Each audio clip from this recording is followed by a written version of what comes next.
আসসালামু আলাইকুম বন্ধুরা, কেমন আছেন? অনেকদিন পরে সবাইকে অনেক মিস করলাম। মাঝখানে একটা সপ্তাহ পুরা বিজি ছিলাম। আমার ভাইয়ের বিয়ে প্লাস হচ্ছে আমার কাজিনের বিয়ে। ভাইয়ের বিয়ে না, ভাইয়ের আসলে আগ হয়েছে হঠাৎই সবকিছু, যার কারণে তাড়াহুড়া করে দৌড়াদৌড়ি করে লিস্ট নিয়ে চলে আসলাম শপিং মলে কিছু শপিং করতে, কেন টুকিটাকি। আর ছোটখাটো দোকানের মধ্যে এখন সবকিছু পাওয়া যায় না, তাই চলে আসছি। এখন আমরা চারপাশে ঘুরে ঘুরে দেখতেছি, আমার বোন ব্যাগ দেখতেছে, আম্মু এখানে কাউন্টারের মধ্যে পেমেন্ট করতেছে। কিছু জিনিস এখান থেকে কিনলাম, কিছু জিনিস অন্য একটা সুপার শপে চলে গেছে, কারণ ওই আগের যে সুপার শপে গেছিলাম ওইখানে পাই নাই। তো এখানে বাই ওয়ান গেট ওয়ান অফারও চলতেছে, আমি ঘুরে ঘুরে ভিডিও করতেছি আর ওরা শপিং করতেছে, কারণ গেস্ট আসবে, আপনার বিভিন্ন রকমের আইটেম রেডি করতে হবে, ওইটাও আপনাদেরকে দেখাবো। তো যেহেতু গেস্ট আসতেছে, নতুন গেস্ট, ভাইয়ার আমাদের ঘর বাড়ি দেখার জন্য, যেটা সব জায়গায় হয় সাধারণত। তো ঘর বাড়ি দেখার জন্য আসতেছে বিদায় এখন সবকিছু রেডি করতেছি। রেডি করতে গিয়ে অনেকগুলো শপিং করলাম, কিন্তু এখানে যে পরিমাণে শপিং করছি তার চাইতে দ্বিগুণ পরিমাণের টাকা দিয়ে আসতে হয়েছে। সবকিছুর জিনিসপত্রের দাম যে হারে বাড়ছে, বলতে গেলে পুরা আকাশচুম্বী। তারপরেও তো আপনার কি আর করার, কিছু তো করার নাই, করতেই হবে, সেই হেতুতে কিনে নিয়ে আসলাম অনেকগুলো মশলাপাতি। তো সবার কি অবস্থা চলতেছে? মাঝখানে আমাদের এখানে তো অনেক লম্বা একটা ভেজাল হয়ে গেল, যাক আলহামদুলিল্লাহ এখন সব পরিস্থিতি নর্মাল হয়েছে, যে এখন দেখে ভালো লাগতেছে। তার ভিতরে আমাদের এই প্রোগ্রামগুলো একটা একটা ভিডিও আসবে অবশ্য। আমি এতদিন বিজি ছিলাম, এখন ভিডিওগুলো আপলোড করব। কার কি মতামত জানাবেন কমেন্টস করে। আর এখানে শপিং গুলা বের করে টুকিটাকি রাখবো ঠিক করে। ডেজার্টও বানাবো কয়েকটা, দেখাবো আপনাদের সাথে সবার সাথে শেয়ার করব। কারো কোনো রেসিপি লাগলে বলবেন। এটা আমাদের গ্রামীণ পিঠা, আমরা ঝুমকা পুলি বলি, বানানো হচ্ছে। এই যে এখানে রুটি বেলে মাঝখানে কেটে কেটে আমরা এটা বানাই, এটা মুচমুচে টাইপসের হয়, অনেক মজা হয়, জানি না সবাই চেনে কিনা, বাট পার্সোনাল আমার পিঠাটা অনেক ভালো লাগে, রেডি করতে ইজি। আর বাচ্চাকে দিলাম বাচ্চার ক্লাসের পড়াগুলো রেডি করার জন্য, বাট ও করবে না, ও ড্রয়িং করবে, ওর ড্রয়িং পছন্দ। তো পাশাপাশি ড্রয়িং করতেছে আর আমি কাজ করতেছি, সাথে আপনাদের জন্য ভিডিও বানাচ্ছি। এই যে অলমোস্ট বানানো শেষ, কাছাকাছি এখনো ফ্রাই করা বাকি আছে, আমার বোন বেলতেছে। আর আমি এখানে ডেজার্ট বানাচ্ছি। ডেজার্ট আমার অনেক পছন্দের, প্লাস আমার ফ্যামিলি মেম্বাররাও খুব পছন্দ করে। আর এই ডেজার্টটা বানানো ইজি, বাট কিন্তু খেতে অনেক মজা। তো এখানে আমি ক্রিম দিয়ে বিট করতেছি, বিট করার পাশাপাশি একটুখানি চকলেট দিলাম, তারপর বিট করতেছি। এটা আমি সেট করব একটা ট্রেতে। এখানে আমি কফি দিয়ে আপনার বিস্কিট দিয়ে সেট করব ফার্স্ট লেয়ারটা, সেকেন্ড লেয়ারটা ক্রিমের যাবে, দেখবেন এই যে ডাবল ডাবল করে চুবিয়ে চুবিয়ে দিচ্ছি। কারো কোনো কিছু জানার থাকলে বলবেন, বাট ডেজার্টটা বানিয়ে দেখবেন, খেতে অনেক মজা, অনেক সুস্বাদু। ফার্স্ট লেয়ারটা কমপ্লিট, এখন বিস্কিটের লেয়ারের উপরে ক্রিমের লেয়ারটা দিয়ে ঢেলে দিচ্ছি। এটা দেওয়ার পরে কিছুক্ষণ ফ্রিজের মধ্যে সেট করতে দিতে হবে। সেট করার পরে আপনার তারপর আবার বিস্কিটের লেয়ার দিয়ে আবার আপনার ক্রিমের লেয়ারটা দেওয়া লাগবে। হ্যাঁ, অনেকে হয়তো ভাববেন এটা হচ্ছে একটা দইয়ের, যেটা একটা মাঝখানে খুব চলছিল বিস্কিট দিয়ে করছে, ওইটা না, ওইটার থেকে এটা একটু ডিফারেন্ট, বাট মজা।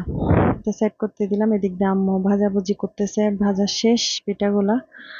এই যে বিস্কিটের লেয়ারটা সেট করার পর বের হওয়ার পরে এখন আমি আবার ওখানের উপর কিছু চকলেট স্প্রিঙ্কেল ভেঙে দিছি, তারপরে বিস্কিটের আর একটা লেয়ার দিয়ে নিচে লেয়ার দিচ্ছি, তার বসানো শুরু করছি। এটার উপর বিস্কিটের পুরা লেয়ারটা দেওয়ার পরে আবার আপনার ক্রিমের লেয়ারটা দিব, লেয়ারটা দিয়ে আবার সেট করে নিব। এই যে ঢেলে দিচ্ছি। ঠান্ডা ঠান্ডা আপনার ডেজার্টটা আসলে অনেক মজার। এটা আসলে আমি জানি না, হয়তো বা আমার ফ্যামিলি মেম্বাররা হয়তো বা বেশি তারিফ করে, ওদের নাকি এটা অনেক পছন্দের। আমি আবার একটু সিম্পল করে গার্নিশ করলাম, একটু ডিজাইন করলাম একটা টুথপিক দিয়ে। একটু চকলেট দিয়ে একটু এলোমেলো ভাবে আঁকাউকি করব। এখন প্রথমে একটু চারপাশে চকলেট ছিটিয়ে দিচ্ছি। এখন একটু একটা সাসলিক কাটি নিয়ে চারপাশে একটু এলোমেলো ভাবে ডিজাইন করলাম। এখন আরেকটা শর্টস এর মধ্যে বসাবো, ওই জন্য আমি কিছু ক্রিম বিট করে নিচ্ছি, যেহেতু আমের সিজন চলে যাচ্ছে শেষের দিকে প্রায়। তো আর আমের দিনে আমের ডেজার্ট ছাড়া তো চলবে না, এখানে আমের পিউরিও দিয়ে দিলাম। এটাও খুব শর্টকাট একটা ডেজার্ট, বাট খেতে অনেক মজা, ঠান্ডা ঠান্ডা। এটাও বানাচ্ছি, পাশাপাশি ভিডিও করতেছি। আর একা হাতের মধ্যে আপনার ভিডিও করা প্লাস হচ্ছে এগুলা করা খুব টাফ হয়ে যায়। এটা নিচের লেয়ারটা কেকের থাকবে, আমি কিছু রেডিমেড কেক নিয়ে আসছিলাম, ওই কেকগুলো এখানে একটু হাত দিয়ে ভেঙে দিচ্ছি। আর ম্যাঙ্গো সিরাপ দিয়ে এটা সকিং করব। এটা সোক করার পরে একটু হালকা একটু যখন সফট হয়ে যাবে, তার উপরে আপনার আম ছিটিয়ে দিয়ে ক্রিমের লেয়ারটা দিব। দেখবেন আশা করি। এই যে এখানে অনেকগুলো শর্টস বসালাম, প্রায় 20টার মতো হয়েছে।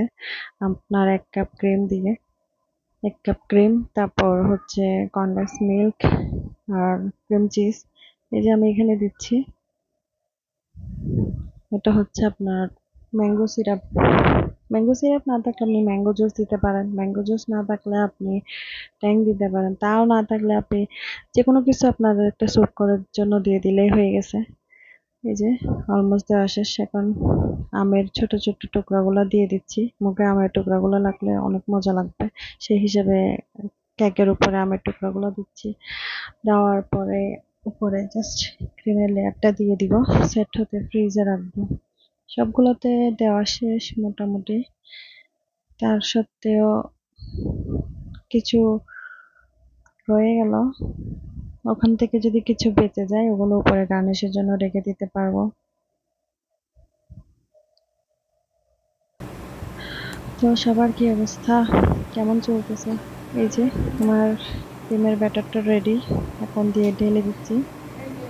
এগুলা একটু হালকা হালকা করে নেড়ে দিব, নেড়ে আপনার সেট হওয়ার জন্য ফ্রিজে রেখে দিব। গেস্ট আসার আগে রেখে দিলে আপনার গেস্ট আসার পরে ঠান্ডা ঠান্ডা সার্ভ করলে অনেক ভালো লাগবে খেতে। আর এদিক দিয়ে ওরা আম্মুরা ভাজাভুজিগুলো করতেছে, তুলি। আর আমি চিকেন ফ্রাই এর জন্য মাংসগুলো ম্যারিনেট করতেছি। চিকেন ফ্রাইটা, মাংসটা একটু আগে ভাগে ম্যারিনেট করে রাখলে আপনার চিকেন ফ্রাইটা অনেক জুসি জুসি হয়, উপরটা ক্রিস্পি ভিতরটা জুসি, অনেক মজা লাগে। সেই হিসেবে আগে ভাগে করলাম। এখানে আবার চলতেছে নাগেটস ফ্রাই, এটাও অবশ্য হোমমেড। আর এদিক দিয়ে ভাজাভুজি কিছু শেষ, আর এদিক দিয়ে আমার বোন বসে বসে সে স্যান্ডউইচ বানাচ্ছে। তার হাতে স্যান্ডউইচটা অনেক মজা হয়, সেই হিসাবে স্যান্ডউইচের দায়িত্বটা সবসময় ওরই থাকে। আর আমি বসে বসে ঘুরে ঘুরে কাজের ফাঁকে ফাঁকে কয়েকটা ক্লিপ নিচ্ছি। এই যে এটা সেট হওয়ার জন্য ফ্রিজে রেখে দিছি। এদিক দিয়ে আমি আমার স্যালাডটা বানাচ্ছি, এই স্যালাডটা অনেক মজার হয়। এখানে অলমোস্ট সবগুলা সার্ভ করার জন্য রেডি করছি। এখন ডাইনিং টেবিলের মধ্যে ডেকোরেশন করার পালা। এই যে ফাইনাল লুক। তো সবাই বলবেন কেমন হয়েছে, কার দিন কেমন গেল। পুরা 1 সপ্তাহ সবকিছু বন্ধ ছিল, নেট কার কেমন কাটছে। আমি তো মোবাইল ছাড়া ছিলাম, বাট লুডো, দাবা, এগুলাতে। সবাই ভালো থাকবেন, আল্লাহ হাফেজ।